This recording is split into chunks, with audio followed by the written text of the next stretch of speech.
Frederick Poole Gorham is probably our most important figure as it pertains to this proposal, given that he's a faculty member in the discipline that is proposing to create this new degree program.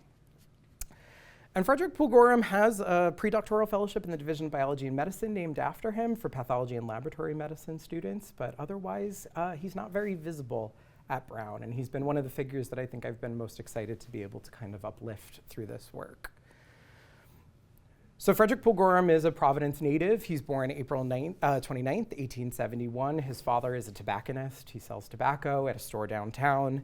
He's educated at Providence High School, which is now known as Classical High School, just on the other side of the river from us.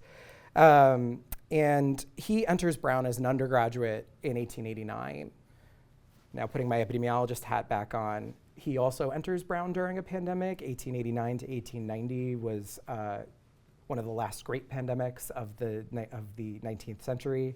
They call it Asiatic flu or Russian flu at the time, given that that's where they thought it originated. Some contemporary scholarship actually is trying to prod around because we haven't actually identified the causative microorganism for that pandemic, and it might have actually been an early coronavirus.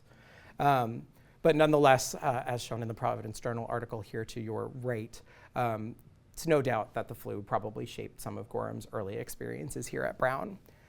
He graduates in 1893, sticks around for a master's, graduating in 1894, and enters a period of candidacy for a PhD program.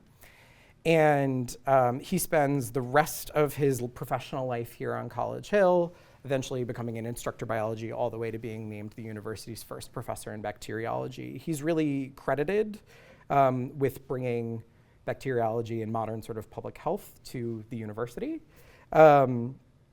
And really, he is the champion for this discipline for the rest of his professional career at Brown.